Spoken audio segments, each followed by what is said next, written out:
అన్నయ్య లైవ్ వస్తుంది, రోజు నైట్ లైవ్ చూస్తూ అన్నయ్యకి ప్రేయర్ రిక్వెస్ట్ పెట్టాను. ఇంకా తర్వాతకి 3 డేస్కి కొంచెం తగ్గింది, 160కి వచ్చింది. తర్వాతకి మళ్ళీ నెక్స్ట్ డే డాక్టర్ అంటే కొంచెం హార్ట్ బీట్ స్లో అవుతుంది అని చెప్పేసి అన్నారు. అనేసరికి ఇంకా టెన్షన్ వేసింది. దేవా ఎందుకు దేవా, నాన్నమ్మకి తొందరగా తగ్గేలాగా చూడు దేవా. రోజు ఏ లైవ్ వస్తే ఆ లైవ్ చూస్తూ దేవుడికి ప్రేయర్ చేసుకుంటూనే ఉన్నా హాస్పిటల్లోని. తర్వాత 4th డేకి కొంచెం 148 కలా వచ్చింది. 148కి వచ్చినాక యాంజియోగ్రామ్ చేశారు. చేసినాక తీసుకెళ్ళారు. అక్కడ తీసుకెళ్ళేప్పుడు కూడా నాన్నమ్మకి షవర్ అవుతుంది. అప్పటికి నేను అన్నయ్యకి కాల్ చేశాను, అన్నయ్య మీతో మాట్లాడతాను అంటుందని. ఇంకా ఆమె చాలా టెన్షన్ పడుతుంది, షవర్ అవుతుంది.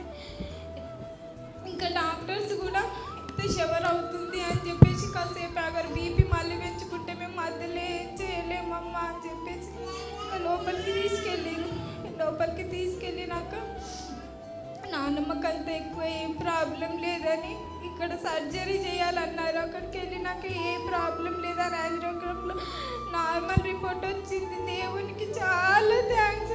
నాన్నమ్మ గట్టిగా సపోర్ట్లు కొడదాం. సర్జరీ అని చాలా టెన్షన్ పెట్టారు. సర్జరీలో కూడా 50-50 ఛాన్సెస్ అన్నారు. బీపీ పెరిగితే మేము మధ్యలో ఏం చేయలేమన్నారు. దేవుడు అక్కడ వరకు తీసుకెళ్ళకుండా నాన్నమ్మని రక్షించినందుకు దేవునికి చాలా థ్యాంక్స్. చిన్ని సాక్ష్యం. అలాగే పేమెంట్ కూడా బిల్ పేమెంట్ చాలా అయింది దేవా. ఇంతలాగా అవుతే మేము కట్టలేము కదా దేవా అని మేము ఇంత కడదామని చెప్పేసి అనుకున్నాం. దేవుడికి అక్కడ తెలిసిన వాళ్ళు ఉన్నారు, మేము కడదామన్న దానికన్నా ఇంకా తక్కువే పే చేసి నాన్నమ్మని ఇంటికి తీసుకొని వచ్చాము. ఇప్పుడు ఎట్లుంది నాన్నమ్మ? మంచిగుందా?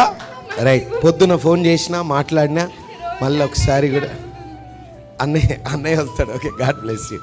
హార్ట్ ప్రాబ్లం నుంచి వీరి నాన్నమ్మని దేవుడు బాగు చేశాడు. హార్ట్ ప్రాబ్లం వచ్చింది, బ్రీతింగ్ ప్రాబ్లం వచ్చింది. సో సర్జరీ అన్నారు. తర్వాత తీసుకెళ్తే నేను చెప్పా ఏం కాదు తీసుకెళ్ళండి అన్నాను. ప్రతిరోజు లైవ్లోకి వస్తున్నారు, లైవ్లో ప్రార్థన చేస్తున్నా, ఫోన్ చేస్తున్నారు, ఫోన్లో ప్రేయర్ చేస్తున్నా. యాంజియోగ్రామ్ చేశారు. యాంజియోగ్రామ్ చేసి లోపలంతా చెక్ చేశారు, ఏం లేదు, అంత క్లియర్ అయింది. యాంజియోబ్లాస్ట్ చేసి ఏదైనా బ్లాక్ ఉంటే ఆ బ్లాక్ను బ్లాస్ట్ చేశారు. ఇప్పుడు కంప్లీట్గా క్యూర్ అయిపోయింది, ఇంటికి వచ్చేసింది. పొద్దున నాతో వాళ్ళ నాన్నమ్మ మాట్లాడింది. God bless you. గట్టిగా చప్పట్లు కొడదాం. దేవుడు హార్ట్ ప్రాబ్లం నుంచి లైవ్ ద్వారా దేవుడు వీరి నాన్నమ్మను, చంద్రమ్మ, ఈమె నాకు వీళ్ళ నాన్నమ్మ నాకు క్లోజ్. బుధవారం ప్రార్థన మీటింగ్లో నేను ఏదైనా ఎవరితోనైనా కామెడీ చేయాలంటే ఒక పర్సన్ కావాలి నాకు ఎక్కడైనా. సో వీళ్ళ నాన్నమ్మని చాలా జాలీగా ఉంటుంది. సో వీళ్ళ నాన్నమ్మతో నేను ఎక్కువగా మాట్లాడుతూ ఉంటాను, చంద్రమ్మ అని. సో ఆమె ఎప్పుడు కూడా బాగలేనప్పటి నుంచి, ఇంటి నుండి బయలుదేరినప్పటి నుండి సార్కి ఫోన్ చేయి, సార్తో ఫోన్ మాట్లాడు, సార్తో ప్రేయర్ చేయించుకో, ప్రేయర్ చేపి అన్నది. ప్రేయర్ చేసిన దేవుడు బాగు చేసిండు, హీల్ చేసిండు, ఆమెను తీసుకొచ్చిండు. హల్లెలూయా. యేసు నామములో చంద్రమ్మ దీర్ఘాయుష్మంతురాలు అవునుగాక.